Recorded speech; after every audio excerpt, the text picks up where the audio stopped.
Welcome to Subramani. For a lot of people, financial freedom is a question which comes to their mind pretty late in life. They spend a lot of time in local trains, cars, etc., going from one place A to place B, going to their place of work, gossiping, having lunch, coming back, watching TV, then go back, right? So their life is now revolving around reality TV and the next cricket match between India and Australia or things like that. And suddenly one day they wake up and say, I want to be financially free. Fine, like they say in Hindi, Der aaye durust aaye. One day when you decide, then you say, what do I need to do to be financially free? So step one, put a financial system for everything that you do. All your utility payments, make sure you charge it to your credit card. And the credit card payment should be made on the due date, which means 2 days, 3 days before the due date. If you make your credit card payment, life is going to be cool. Similarly, you will have a surplus which should get invested. As long as you automate everything, really life becomes very simple. So which means you automate your SIP, you automate your EMI, you automate all your expenses. And step one is that, and you make sure that you are investing enough money. Step one prior to that is to sit with your spouse and children and see what are your priorities and start living accordingly.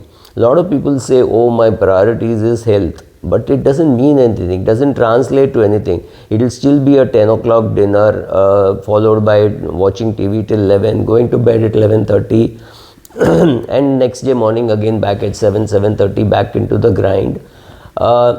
Doesn't serve the purpose, right? So then don't talk about financial freedom. You want financial freedom, you don't want financial freedom. I can argue some 10 arguments for financial freedom, and I can give you enough reasons to say why financial freedom may not be good for you. You may be enjoying what you're doing in your job, right? So if you want financial freedom, first is to mechanize everything. Make sure that you don't have to bother on a day-to-day basis. What is this payment, when is it due, etc. Everything is taken care of by your app or by your phone or by your bank, whatever. Somebody who coordinates everything. Could be normally an app of the bank. So step one, having done that, step two, sit with your spouse and decide how much money you will need for your retirement and for your goals, and what are the goals which are really important. Goals which are not important will not find enough money and enough energy. You should not find it for them, right? So having said that, just go fix up your goals, see that you allocate enough money for that. That is step number two. Step number three, start investing very sensibly. So if you say, I don't want to invest in any education or anything, there is a product for you. It's called a ready-made product called index fund. You go and put money in an index fund. It will work for you simply because that is what you want, right? Now you can always get into saying, oh, but that small cap fund is doing better, this mid cap fund is doing better. Yes, but it's not for you because you're not willing to put in the effort to sit and learn.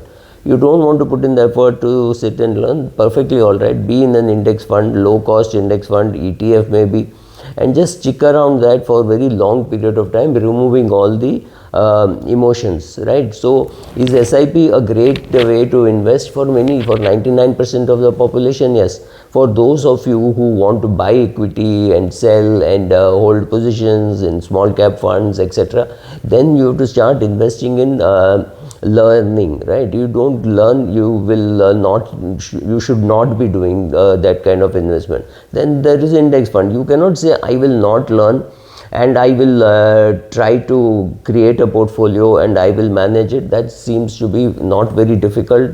It's almost impossible. Given luck, some 2-3 years you may make money, but one day you will be hit very bad, right? If you've been chasing the best performer and you've been shifting every quarter, every 6 months, every year, whatever, one day you will be hit very badly, and that day you will regret having been on your own without an advisor and in active funds. Don't do that. Do a combination of index funds, largely 70-80%, and experimenting with 20%. I am sure by now you have got your term insurance, medical insurance, etc. in place. You know exactly how it works, you have bought it and you have put that in place. Now remove all emotions, because at every point in time market will tell you this is what to do, right? So if you go and search, there are people like Rich Dad, who have been predicting that the market will collapse. I think he's been predicting from 2001, 2002. Every month, every day, he keeps saying market is going to collapse. One day he'll be right, but then 22 years, if you have been waiting for the market to collapse, what have you done about it, right? On the day of the market collapse, let us say the market collapsed in March 2020. What did you do? How prepared were you for it? And what about the recovery which happened maybe by July to September 2020? We didn't expect the recovery to be so fast, right? So don't get into that part of the market that of behavioral finance. You know behavioral finance hurts. Even knowing behavioral finance hurts, even knowing that this is the impact, this is mental accounting, what I am doing, or things like that, knowing all that still doesn't mean you will be able to control yourself emotionally. Since we can't control ourselves emotionally, SIP is a good way to accumulate units. Though of course there will be many articles which say you should do SIP mechanically. You should not do you should not be doing it mechanically. Whenever the market falls on that day, you should do. That's not practical. That will not happen. Remove emotions from investing. That's very important. Make sure that your documentation is right. Your name, surname, in your PAN card, Aadhaar card, school living certificate, passport. Make sure everything is in perfect coordination with each other, right? Total congruence. Then make your will. Make sure that all those who have real estate in your house, could be your father, grandfather, your child, anybody. If you bought a property in your 18-year-old child's name, that child also needs a will. If your father is 82 years of age, does not own any property, then he does not need a will. If the property is in your mother's name, your mother needs a will. It's got nothing to do with age, gender, anything. Anybody who has real estate should have a will. It's as simple as that. Once you do all these things, you're on your way to financial freedom. To summarize, so if you're, whatever be your age, if you're starting your investment journey, anyway you must be already obviously having a savings bank account. Similarly, open an index fund for yourself. Whenever you have surplus, keep putting into it. Anyway, do a SIP, whatever be the amount, 1,000, 5,000, 1 lakh, 2 lakhs, 5 lakhs, whatever. You have decided not to learn much about investing, so index fund is good for you. It will work for you. What worked for John Templeton is different. What worked for Naren is different. What worked for Prashant Jain is different. What worked for Warren Buffett is different, right? So each person will have to find their own path. This is like the path to God or the path to salvation. Each person has to find his or her own path.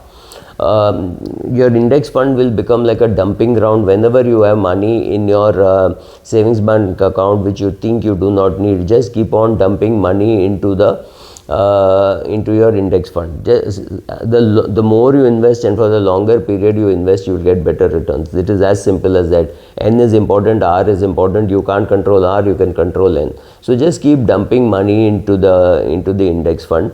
Whenever you need money, if you think the index fund is doing well, or after 5 years you will realize that it doesn't really matter, it is giving you 9-10% return, 11% kind of return, which is better than your savings bank account. Withdraw whenever you need, withdraw and deposit whenever you can, right? So do that very simple thing. Your term insurance place. Remove all emotions from the market, and for long periods of time do nothing. Don't react to market pundits telling you, oh, the market crash hone wala hai, 2024, if Modi doesn't win, there will be something bad happening. Nothing happens. The country goes on. Remember, we have lost prime ministers, we have had wars, we have lost prime ministers to assassinations, right? The market just keeps going on. So it is for you as simple as that. Worry about your own expenses, write down your expenses. See what is the inflation impacting you, and see whether your overall portfolio return is greater than the inflation impacting you. As long as you can do this, you can create value. Maybe if you start late, you can retire by 54, 55 instead of 58 or 60. But whatever it is, that's your choice. But at least aim for financial independence. All these steps will definitely take you in the right direction. And one day, given your speed, you will reach the final destination. Thank you.